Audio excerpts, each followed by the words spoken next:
2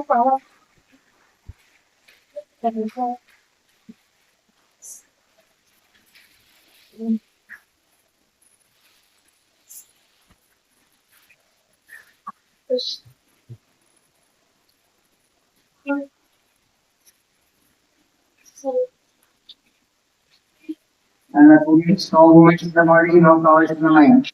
Only the 10 minutes. After 2 minutes, after 2 minutes. Oh.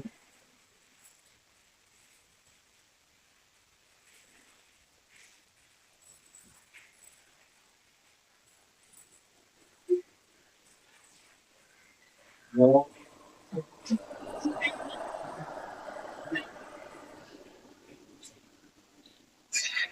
Oh.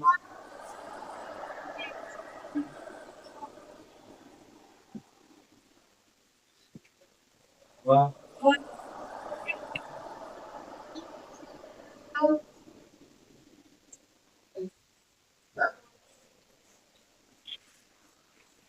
Oh.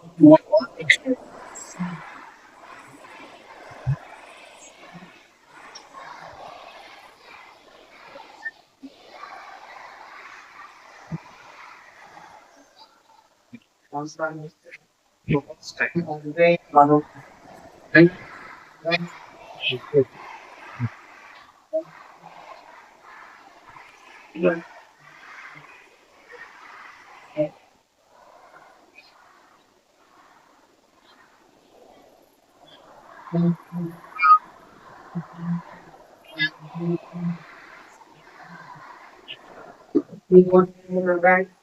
We can take everyone is putting one perfectly happy. We have please. Welcome back to the game session. Our class is 25. Rub your palm. Check your palms and eyes.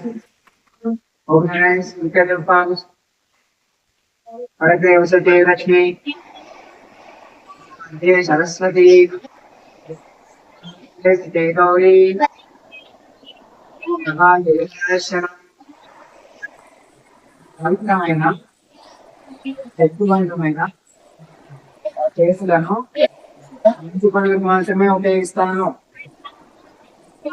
నా విలువైన సమయాన్ని, ఎంతో విలువైన జీవితాన్ని సద్వినియోగం చేసుకుంటాను. నేను ఒక గొప్ప కార్యాన్ని సాధించడానికి పుట్టాను, సాధించి తీరుతాను. ఓకే, మనం ఒక సంకల్పం చేసుకున్నామంటే అది గొప్ప చర్య. అర్థమైందా? ఈరోజు మంచి సంకల్పం చేసుకోవాలి, టైం వేస్ట్ చేయకుండా నేర్చుకోవాలి, జ్ఞానాన్ని సంపాదించాలి, అలాగే పక్క వాళ్ళని కూడా గుణ్యాన్ని పంచాలి, డిస్టర్బ్ చేయకుండా. ఓకే, ఎవరికైనా మంచి చేయాలి కానీ చెడు చేయకూడదు. అర్థమైందా? మనం డిస్టర్బ్ చేస్తే ఏమవుతుంది? చెడు చేసినట్టు అవుతుంది. అవునా? కాబట్టి క్లాస్ లో చక్కగా దిక్కులు చూడకూడదు. అయన్ అర్జున్ దిక్కులు చూడాలి. ఎక్కడ కూడా ఎక్కడ క్లాస్ చెప్తున్నారో అక్కడ శ్రద్ధగా కాన్సన్ట్రేషన్ తో వేయాలి. చెప్పిందంతా నేర్చుకోవాలి. తెలియకపోతే ఏమడగాలి? ప్రశ్నించాలి. ఓకే, మన శ్లోకాలు ఎలా నేర్చుకున్నాం? చక్కగా అన్ని పాటలు అలాగే నేర్చుకోవాలి. బాగా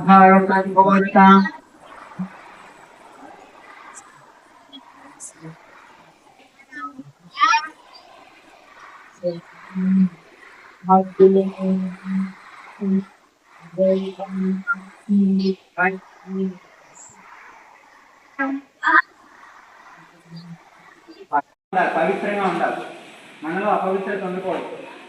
అదేనా? ఎలా ఉండాలి? లోటస్ పద్మాసనం వేసే కదా, లోటస్. మన మురికి గుంటలో లోటస్ ఉంటే ఏమవుతుంది? దాంట్లో ఏమి మురికి అంటుకోదు కదా, పవిత్రంగా ఉండదు. అలా మన ఈ ప్రపంచంలో ఉండి మురికిగా ఉన్నా కానీ, ప్రపంచం అంతా మురికిగా ఉన్నా, అపవిత్రంగా ఉన్నా, మనం ఎలా ఉండాలి? పవిత్రంగా ఉండాలి. అర్థమైందా? అటువంటి పవిత్రతని మనలో చూసుకోవాలి. అదే మనకి భగవద్గీతలో బోధించడం. అభయం సత్వ సంతృప్తి, జ్ఞానయోగా వ్యవస్థితి. ఎప్పుడు మైండ్ అడ్జెక్ట్ పోకూడదు. దేని మీద వ్యవస్థితి ఉంటుందా? జ్ఞానయోగ. ఏం కావాలి మనకి? నాలెడ్జ్. ఏం కావాలి? నాలెడ్జ్. Knowledge is power. చెప్పండి. నాలెడ్జ్ ఈజ్ మనకి నాలెడ్జ్ లేకపోతే ఎవరు వాల్యూ ఇవ్వరు. అర్థమైందా? సో కాబట్టి నాలెడ్జ్ ఏం తెచ్చుకోవాలి? నాలెడ్జ్. జ్ఞానయోగ వ్యవస్థితి. ఎప్పుడు జ్ఞానం కోసమే ప్రయత్నం చేస్తుండాలి. నువ్వు రీసెర్చ్ చేయి, అన్ని కనిపెట్టు. ఓకే, గొప్ప సైంటిస్టుగా ఓకే జ్ఞానాన్ని సముపార్జించు. అలాగే ఈ యొక్క ప్రపంచానికి ఉపయోగపడే పని చేయి. అర్థమైందా?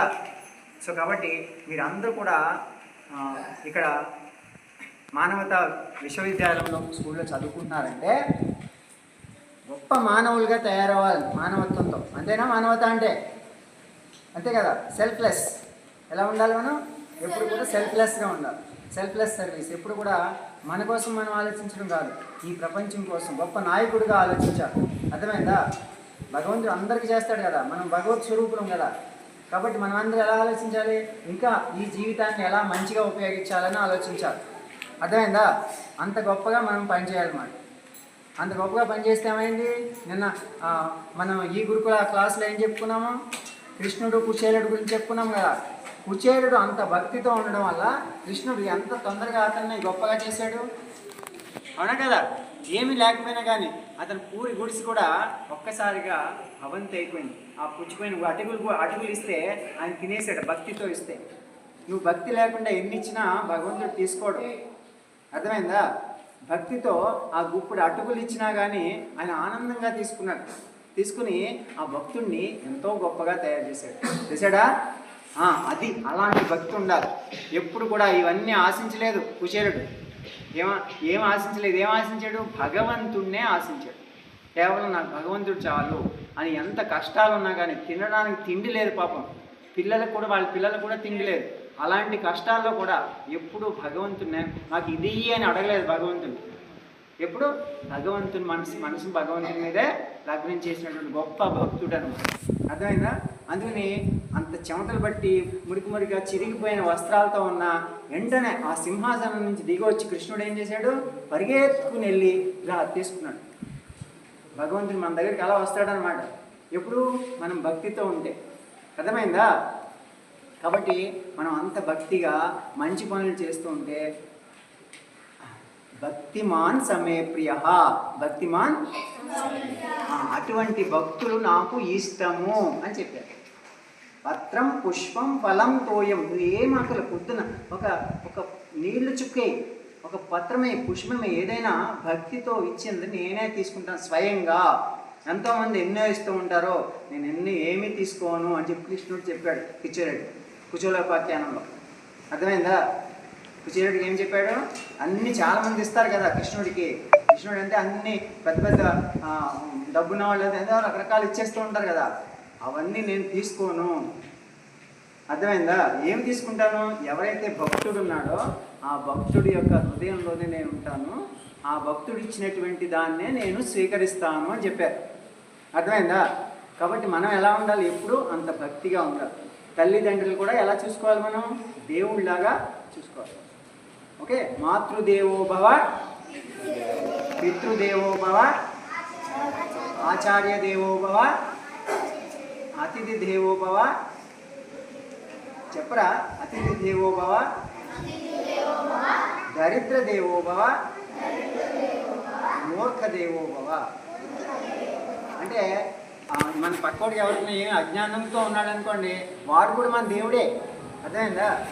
అలాగే తల్లి దేవుడు, తండ్రి దేవుడు. అంటే వాటిని మంచిగా చూసుకోవాలా. అలాగే గురువులు దేవుళ్ళు, మరి అందరికీ మంచిగా చూసుకోవాలి, దేవుళ్ళ చూసుకోవాలా, గౌరవంగా ఉండాలి. సో కాబట్టి అంత గౌరవం ఉండాలి, అంత పూజనీయంగా మనం భావించాలి వాడు. ఓకే, తల్లి, తండ్రి, గురువు. అలాగే అతిథి, ఎవరైనా వచ్చినా వాళ్ళు కూడా, మరి మనకి అతిథి వచ్చారు, అతిథి ఎవరు? మనకి దేవుళ్ళే కదా వాళ్ళు. మరి వాడికి నమస్కరించండి, అందరూ నమస్కరించండి. నమస్కారం. ఓకే, సో అలా నమస్కరించండి. ఎలా నమస్కరిస్తామంటే దైవ స్వరూపులుగా. అలాగే వారికి కావాల్సినటువంటి వీళ్ళు ఎవరు, మీ ఇంటికి ఎవరైనా వచ్చారు అతిథి, ఏం చేస్తారు? వాళ్ళని కాలు కడిగి వాళ్ళని కూర్చోబెట్టి వాళ్ళకి మంచినీళ్ళు ఇచ్చి వాళ్ళకి ఫ్రూట్స్ అలాంటి కొంచెం బ్రేక్ఫాస్ట్ అని పెడతారు కదా, ఫుడ్ పెడతారు కదా. అట్లా మనం అతిథులు కూడా గౌరవించడం ముఖ్యం అన్నమాట ఈ విషయం. అర్థమైందా? అలాగే మూఢ దేవోభవ అంటే ఏంటంటే ఇగ్నోరెంట్ ఈజ్ అవర్ గాడ్. దరిద్ర దేవోభవ అంటే పూర్ ఈజ్ అవర్ గాడ్. ఎవరు తిండి లేదు తినాలి, తిండి అనేది లేకపోతే వాళ్ళు కూడా మన దేవుళ్ళు అనమాట. వాళ్ళు కూడా మనం ఈ తిండి పెట్టి భోజనం పెట్టి వాళ్ళని దేవుడిగా భావించి నమస్కరించాలి. అర్థమైందా? అది అంతేదాన్ని వాళ్ళకి ఏం లేదని చెప్పి అసహించుకోకూడదు. అర్థమైందా? అలాగే ఎవరైనా బాధల్లో ఉన్నారు, లేవలేని ఉన్నారు, ఓకే, నువ్వు తోడు పట్టుకెళ్ళిస్తే నీకు ఎంత ఆనందం అవుతుంది. పెద్దానికి భోజనం ఇచ్చినప్పుడు బాగుందా? ఎందుకు ఆనందం వస్తే ఎప్పుడు ఎవరికైనా ఏమైనా చేస్తే ఎంత ఆనందంగా ఉంటుంది, అవునా? అట్లా అన్నమాట. సో మనం ఈరోజు గోమాత పూజ చేస్తాము. ఎందుకు చేసుకున్నాము? గోమాత గురించే అన్నీ వచ్చాయన్నమాట. గోమాత ఉద్భవించిన తర్వాత ఆ తర్వాతే ఇవంతా మొదలైంది. గోమాత నుంచి కొన్ని కోట్ల జీవరాశులు మొదలైంది. అర్థమైందా? అన్ని జీవరాశులు కూడా. సో పంటలు కూడా గోవు నుంచి వచ్చినటువంటి ఆవు పేడ, ఆవుమూత్రం తెలుసు కదా, వాటి నుంచి జీవామృతం తయారు చేసి పంటలు పండాయి. ఇప్పుడు అన్ని కెమికల్స్తో తయారు చేయడం వల్ల ఏమవుతుంది? జీవరాశులు చనిపోతున్నాయా? కెమికల్స్ స్ప్రే చేస్తే చనిపోతాయి లేదా? మరి మందులు కొట్టేస్తున్నారు అందరూ. అలా కొట్టకుండా మంచిగా గోవులతో వ్యవసాయం చేసి పంటలు పండించుకొని మంచిగా తినాలన్నమాట, ఆరోగ్యంగా ఉండాలి. అలాగే అన్ని జీవరాశులను కూడా మనం మంచిగా చూసుకోవాలి. అదే మానవత్వం. అర్థమైందా? అదే మనిషి యొక్క పర్పస్ అన్నమాట. పరోపకారార్థం మిదం శరీరం. ఈ ఇతరులన్నిటికీ కూడా సేవ చేసుకుంటూ బతకడమే మన యొక్క. సో మనకి ఎన్నున్నా ఏమీ తీసుకెళ్ళాం, కానీ మన భక్తిని చూసారా, మనం చేసిన మంచి పనులను చూసారా, అదే మనల్ని అన్ని విధాలు కూడా భగవంతునికి దగ్గర చేస్తుంది అన్నమాట. ఆ భగవంతుడే మన దగ్గరికి వచ్చి ఇలా తీసుకుంటాడు. అవునా? విషయాలు బ్రతుకున్నాడు కదా, అట్లా. సరేనా? అలా చేద్దామా? భక్తితో ఉందామా? మంచి పనులు చేద్దామా లేదా? ఓకే, సరే, ఓకే.